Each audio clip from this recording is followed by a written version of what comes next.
Hello again, everybody, and welcome to another exciting episode of Random Vlogging. So, I've got a lot of stuff to talk about, and I don't want it to get too long, so I am going to just kind of run into it. I would like to preface this with the fact that I am going to say some things that I hope will strike up some debates, but may come out kind of weird because this is a very complicated subject. So, now that that's over, everybody's been talking about something that happened earlier this week, which is a huge list of celebrities had, let's call them racy pictures, leaked to the internet, including Jennifer Lawrence, a couple people from Nickelodeon. God, I can't remember. It was a huge, long list. Like 20 or 30 names were on this list of celebrities that had naughty pictures hitting the internet. And one of the things that I've been seeing that I'm kind of blown away that it took this to get this to happen is this post that I keep seeing on Twitter that keeps getting repeated over and over and over again. The implication of this post is to try and show what a massive double standard we have for women versus men. And what it is it's just a post where it's a laundry list of things that women can't do. So women can't take nude photos of themselves. Women have to wear special nail polish to protect themselves. Women can't do this. They can't wear this. They can't wear that. And it goes on. It's like 7 or 8. Because Twitter's 140 character count, it normally stops at anywhere between like 6 and 8 different things. And the implication of it is that these are all the things that women can't do that men never have to deal with. And it's it's implying that this is this massive double standard and down with the patriarchy and all this stuff. I have mentioned before I'm not particularly fond of the feminist movement. I think if I haven't, by the way, I'm not particularly fond of the feminist movement. Not because I don't believe that women are not oppressed. I understand that happens on a regular basis. My issue with the feminist movement is when it started, it was a fantastic, wonderful thing about empowering women. And in general now, it's just about degrading men. And I'm not a fan of any movement where their entire purpose is to degrade people or to try and put down another race, gender, stereotype, whatever. I don't like that. If we want to do something positive, we need to build people up, not break people down. All right, so my opinion on the feminist movement, I don't like this post. Simply because it implies that if you're a man, you never have to worry about things like that. And it shows how disgustingly male-centric our society is. And to be perfectly honest, it's false information. Are all those things absolutely true? Yes. Victim blaming happens all the time. And it really is horrible that it happens. Half the people that, with this Jennifer Lawrence, naughty picture thing, have been saying things like, well, you know what, if you didn't want, people to see this, you never should have taken the photos, you shouldn't have kept them on iCloud, blah, blah, blah, blah, blah. Basically implying that it was her fault that these photos are out there in the internet. It's not her fault. It's a disgusting hacker that decided that he wanted to spread this information to the world. And it kind of goes along the idea of, free access to information around the world. Like all information should be free 100% of the time. If you believe that, you also should believe that these photos should be in the public domain because they're information, and if all information is free, then that information is free as well. And so it's one of the reasons why I don't tend to agree with that statement, because, again, I think there are certain things that don't need to be public knowledge. So anyway, this laundry list thing just annoys me because it implies that men don't have anything like that to deal with. When I lived in a very, very bad part of North Milwaukee for a year. While I was there, I had a laundry list of things I was not allowed to do, simply because I was a white person, a Caucasian person, living in I was actually on the corner of 2 different ethnic minority neighborhoods. My specific apartment was in an African-American neighborhood where everybody else was African-American, and it was run by an African-American gang. if they saw me on the street at certain times, I could be killed because I was white. I was in the wrong place, even though I lived there. So I had to know when I was allowed to walk on the street and when I was not allowed to walk on the street. Right across the street from where I lived was, I believe, is a Chinese triad that run that particular part of the city. There was a lot of gang warfare on my street.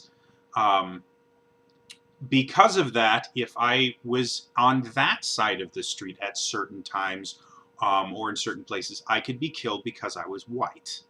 I wasn't Asian, so they knew I was not a part of their gang, and so they would kill me because I was in the wrong place. I was not allowed to be there.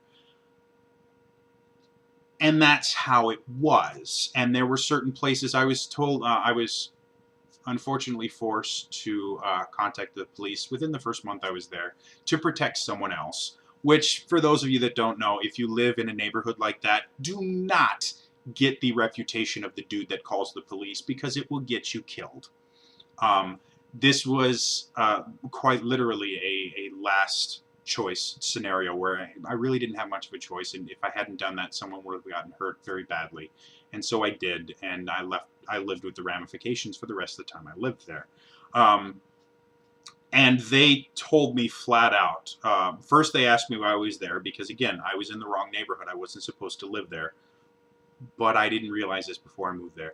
And after I told them I was still there for another 11 months, they told me, okay, we'll never go outside at night. They gave me a laundry list of things I couldn't do. Don't go to this place after night. If it's ever dark or shady or anything like that, don't go here. Don't go there. Don't wear these colors. Don't do this. Don't do that. Do that. And I could make my very own laundry list of things I was not allowed to do because I was a white male. And does that mean that, you know, I was this horrible, oppressed person and that the world was a horrible place? No, I lived in a bad neighborhood because the rent was cheap. And yeah, is it sad that I had to worry about that? Yes. Does that mean that I need to go on a campaign to try and get? No, not at all. It means I need to learn to live in better places, which I did. I moved out of there very, very quickly, and I was very lucky that I was never hurt while I was there. I woke up to gunfire quite a few times, but that was as bad as it got, and none of the gunfire ever went into my apartment, which apparently I was fairly lucky. And whenever I wasn't at work, I was in my apartment. I never left. Other than to get groceries and things like that, I never left my apartment because it was dangerous for me. So yeah, that's the big reason why I don't like this laundry list of things, because it tries to imply that this is something that women only have to deal with. And anyone that has lived in a bad neighborhood has had to deal with a laundry list like that. It's a fact of life. I'm very sorry that that's the way it is, but that's the way it is. And the way to deal with it is not to sound a little mean, but the way to deal with it is not to bitch and moan. Going, oh, well, it's not fair that I have to do this, that I have to do that, and I'm not allowed to walk in this. That's going to get you killed. Flat out. That's how it works in this world. There are horrible people, and unfortunately these horrible people have access to things that make them even more horrible, like guns and steroids and a billion other things. So bitching and moaning about the fact that it exists does not help anyone. This nail polish stuff that detects Rohypnol in drinks, I can't remember if I mentioned that or not, but this is brilliant. This is probably one of the greatest inventions I have seen as far as giving women the power to protect themselves. It's awesome. I would support this 100%. Because again, it doesn't force them to rely on, you know, hoping that someone, once you get drugged with something like Rohypnol, you're done. Whatever is going to happen to you is going to happen to you. And unless someone intervenes on your behalf, you're done. And it's a horrible thing that has to happen. But this product can help prevent that from happening. And that's what we need to do. That's what we need to do. We cannot stop horrible people from being horrible. It's just not going to work. However, we can arm ourselves and defend ourselves from these horrible people by doing things like this nail polish. It's wonderful. It's brilliant. And this is what we need to do, because once this nail polish, if it does, once it becomes commonplace, or other things, where it's not like you have to bring an entire forensics kit just to see if your date is trying to drug you, it will make it that much more difficult for people to use this, and hopefully get the practice abolished completely.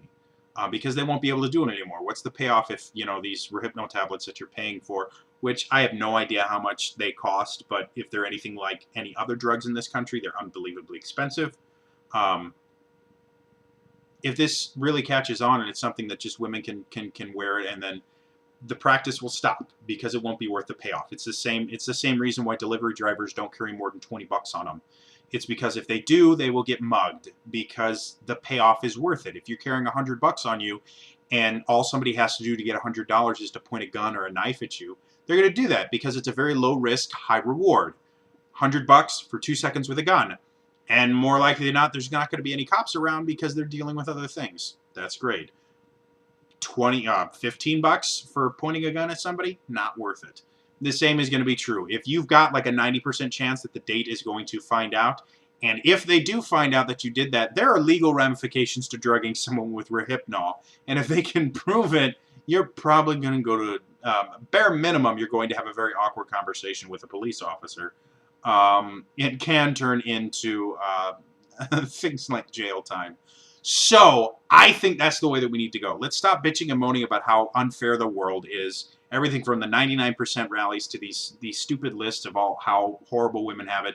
Again, I'm not saying that women don't have it horrible. Don't misquote me on this. I'm not saying that. I'm just saying that bitching and moaning about it isn't going to fix it. Let's stop bitching and moaning about how wrong the world is and start trying to fix it by arming ourselves and by controlling the one thing that we do have control over, which is us. All right? Cool. That is all for me today. I will see you guys tomorrow, probably fairly early because I'm working a very late shift, and I have more things to talk about. All right? If you guys have an opinion on this matter, feel free to leave it in the comments below. If you are nasty about it, or if your entire post is just advertising your YouTube page and asking me to subscribe, I'm probably not going to allow it to post, or I will delete it because it's tacky. Don't plug your stuff in my chat. Or my whatchamacallit. Don't plug yourself in my comments. That's just, it's tacky. It's tacky. There are better ways to get views than hijacking people's posts to go, please subscribe to my channel. And again, be polite, guys. You know, Wheaton's Law. Don't be a dick. If you do have an opinion about this, put it in the comments below. Try and be as professional as possible. If you can't be professional, it'll go bye-bye. And that would be a shame, because I bet a lot of you guys have great opinions on this and have great ideas about how we can fix this world. You just get very touchy about certain subjects, which everybody does. All right? So, again, that is all for me this week. I will see you guys tomorrow for some more random vlogging. Bye-bye.